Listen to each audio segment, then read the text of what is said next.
దర్యాప్తు సంస్థలు ట్రాన్స్పరెంట్గా బయటకు వచ్చిన తర్వాత వీళ్ళ గురించి ఇప్పుడు ఆలోచించుకుంటే జాలేస్తుంది, బాధ అవుతుంది. రాబోయే రోజుల్లో వీళ్ళ పరిస్థితి ఎట్లుంటుందని చెప్పి భయంకరమైన పరిస్థితిలో మీరు నెట్టబోయబడతారు.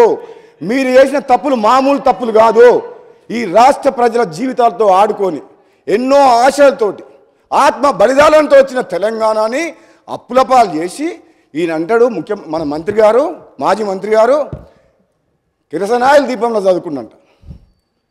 ఈ కిరసనాయిల దీపంలో చదువుకున్న మాజీ మంత్రి, కిరాయి ఇంట్లో ఉన్న మాజీ మంత్రి 2014లో ఈరోజు నాగారం తుంగతుర్తిలో బంగ్లా కట్టి 1000 కోట్లు ఎట్లా సంపాదించిన అధ్యక్ష? ఎక్కడికి వెళ్ళి వచ్చినాయి అధ్యక్ష?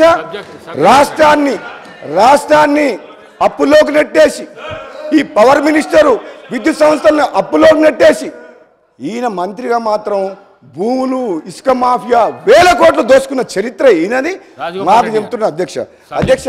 మరి అన్ని మాటలు నన్ను అన్నప్పుడు నేను మాట్లాడగా అధ్యక్ష, నన్ను పార్టీ మారినవని అన్నాడు అధ్యక్ష.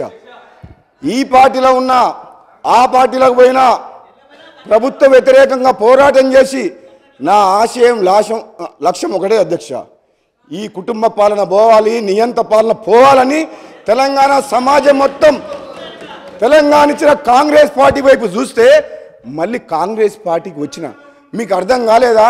నాలాంటి వ్యక్తి మళ్ళీ వాపసు వచ్చిందంటే మీ పని అయిపోయిందని మీకు అర్థం కాలేదా?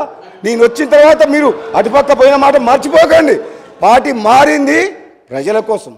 ఆనాడైనా ఈనాడైనా ప్రజల పక్షాన నేను గొంతు విప్పింది తప్పితే వీళ్ళ పదవులకు డబ్బులకు ఆశపడే వ్యక్తులం కాదు. మీలాగా వంగంగి దండాలు పెట్టి జీవుతులని చెప్పి మీ మాజీ ముఖ్యమంత్రి గారి దగ్గర పదవుల కోసం నోరు మెదపలేని వ్యక్తులు అధ్యక్ష. వీళ్ళు నిజంగా ఒక్క మాట చెప్తా వీళ్ళకు అధ్యక్ష.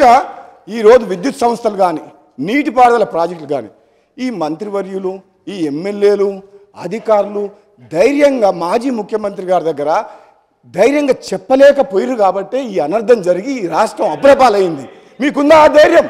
ఈరోజు మా గౌరవ ముఖ్యమంత్రి గారు అధ్యక్ష, ఒక యువకుడు మేము చెప్తున్నాం అధ్యక్ష, నిజంగా ఏ సమస్య వచ్చినా ఏ నిర్ణయం తీసుకున్నా తప్పని చెప్పి ముఖ్యమంత్రి గారితో చర్చించి నిర్ణయాన్ని మార్పించే శక్తి మాకుంది. మీకుందా అధ్యక్ష? వీళ్ళు ఆయన ముందర నిలబడి మాట్లాడతారా అధ్యక్ష? వీళ్ళు ఒక నియంతలాగా పరిపాలిస్తున్న ప్రజాస్వామ్యం కూని వేసి ప్రశ్నించే గొంతు లేకుండా చేసిన ఆ ముఖ్యమంత్రికి మాట్లాడే ధైర్యం వీళ్ళకు ఉందా అధ్యక్ష? వీళ్ళు పదవుల కోసం జీహుజురు అనుకుంటా 1000 కోట్లు దోసుకున్న చరిత్ర వీళ్ళది అధ్యక్ష.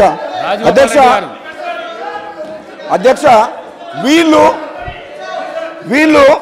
ఈరోజు చెప్తారు అధ్యక్ష,